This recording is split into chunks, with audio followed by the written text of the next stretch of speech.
Jangan pernah anggap enteng suara, karena lewat suara kita bisa didengarkan dan kita bisa memaksa penguasa untuk menuruti apa kehendak rakyatnya.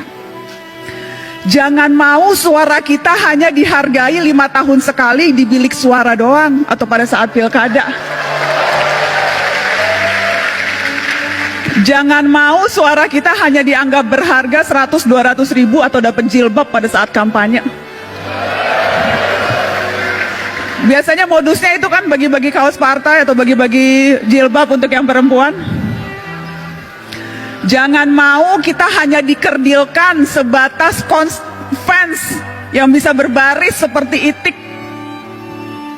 Hati-hati, sebentar lagi pemilu, suara kita akan diperebutkan dengan berbagai macam cara. Mari ingat pengalaman yang dulu.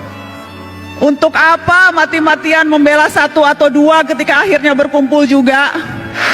Buat apa musuh-musuhan sampai seolah-olah dunia akan berhenti kalau ternyata yang kalah bergabung dengan yang menang atas nama demi bangsa?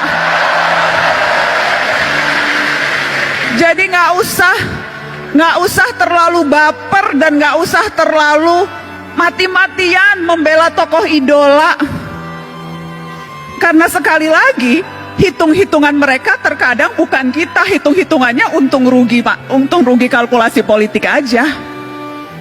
Karenanya jangan mau dimanfaatkan hanya suara di 5 tahun sekali, tapi gunakan suara itu terutama di hari-hari ini, ketika ancaman kita untuk bersuara mungkin saja akan dibatasi lewat rancangan kitab undang-undang hukum pidana di mana semua bisa kena.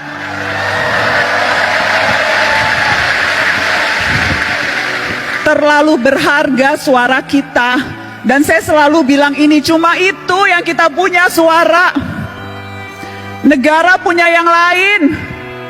Negara punya kuasa, negara punya tentara, negara punya uang. Kita punya apa? Kita punya suara. Dan yang harus kita waspadai adalah ketika kita terlalu takut dan berusaha mengecilkan suara kita, padahal yang kita butuhkan justru teriakan-teriakan. Jadi ya, menjadi pemimpin, menjadi presiden itu bagus, niat mulia.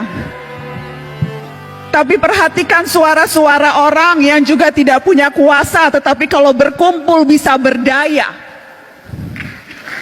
Jadi mari rapatkan barisan. Mari rapatkan barisan dan jangan mau ditipu-tipu.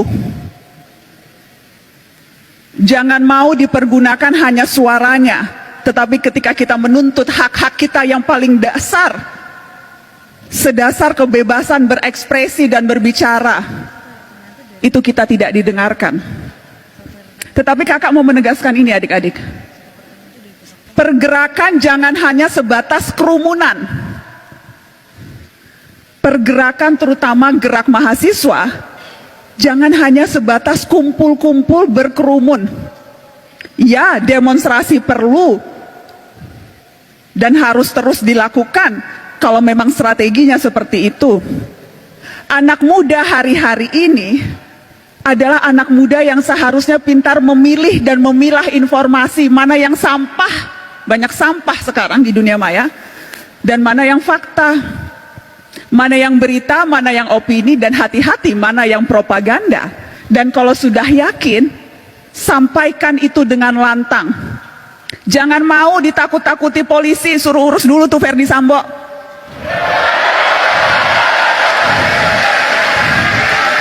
Sepanjang kita tahu apa yang kita lakukan benar, kita tidak merugikan orang lain, jangan mau ditakut-takuti dengan pasal.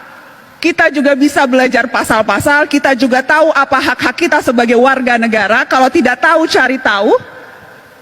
Jadi jangan mau gampang ditakut-takuti. Dengan cara itu, kita bisa berdaya dan kita bisa memberdayakan orang lain.